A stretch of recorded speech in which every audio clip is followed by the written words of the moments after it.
देख सकते हैं आपके इस पूरे बजट को उन्होंने अपने कार्यकर्ताओं के साथ देखा है, सेलिब्रेट किया है और उनकी प्रतिक्रिया यही है कि ये जो बजट है वो हर वर्ग को छूता हुआ यहाँ पर नजर आ रहा है। और फिलहाल मैम से सीधा कनेक्ट करते हैं। मैम, पूरा बजट देखा, पूरा सुना, बतौर महिला केंद्रीय मंत्री निर्मला सीतारमण ने बजट पेश किया और आपने सुना। बिल्कुल, आपने सही बताया कि हम सब इस बजट को देख रहे थे और जिस उम्मीद के साथ हमने ये बजट देखा है, ये बजट उस पे खरा उतरा है। आप देखेंगे तो आर्थिक बढ़ावा को देने की बात हो, जनता की उम्मीदों पे खरा उतरने की बात हो या सबका साथ, सबका विकास पर ध्यान देने की बात हो, तो ये बजट हर तरह से हमारे लिए बहुत ही बढ़िया बजट हुआ है। ओवरऑल जो चीजें देखा, कैंसर को लेकर के, आयुर्वेद कॉलेज को लेकर के, गर्ल्स हॉस्टल को लेकर के। जी, मैं मानती हूँ जिस विचारधारा से हमारी राजनीतिक सोच है, उन्होंने चाहे किसान हो, महिला हो, युवा हो या दिव्यांगजन हो, इन सब का खास तौर से ध्यान रखा है।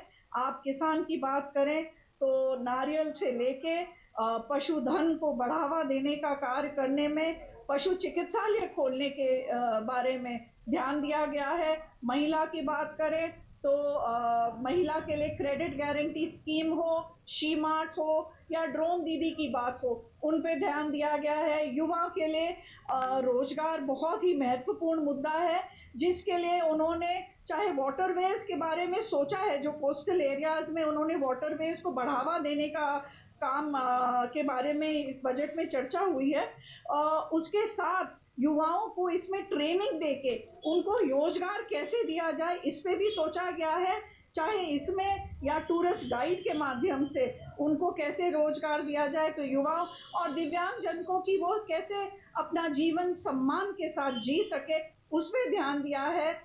चाहे वो गंभीर बीमारियों के बारे में, कैंसर की दवाई की लागत कम करने की बात करें, तो ऐसे मुझे लगता है ऐसे कुछ भी नहीं है जिस पे इन्होंने ध्यान नहीं दिया हो। ओवरऑल मानते हैं कि सभी सेक्टर को, सभी वर्गों को छूने की कोशिश की इस बजट के अंदर। बिल्कुल, आप सीएनजी की बात करें तो सीएनजी को जो की लागत जो कम होगी, मुझे लगता है आज की तारीख में चाहे सीएनजी गाड़ी में यूज कर रहे हैं या कुछ और में यूज कर रहे हैं, तो उससे प्रभाव डायरेक्टली इमीडिएटली जनता को लाभ मिलता है। और ऐसे ही जो दवाई है, दवाई ऐसी 17 जो दवाइयां हैं उनकी लागत जो कम कर रहे हैं, चाहे कैंसर में हो या शुगर में हो, आजकल ये इतनी कॉमन हो गई हैं, इससे भी बहुत राहत मिलने वाली है। उम्मीदों का बजट उम्मीदों के अनुसार रहा, अंतिम सवाल। बिल्कुल, हर तरह से, मतलब हम जो नहीं सोच सकते, इस बजट में हर वर्ग के लिए, हर क्षेत्र में ये सोच रखी गई है और सोच पे विचार भी करा है, ध्यान दिया है और क्रियान्वित भी करा है। शुक्रिया हमसे बात करने के लिए। तो कल्पना देवी जो बता रही थी कि ये उम्मीदों का बजट था, उम्मीदों के अनुसार बिल्कुल, रहा, ये बात हर सुनने के वर्ग लिए तो को बीजेपी के जो है नेताओं इस की तरफ बजट से से कहा जा छूने रहा की है। कोशिश प्रतिक्रिया की गई। जरूरी ये भी है कि विपक्ष किस तरीके से देखता है, जो एक्सपर्ट है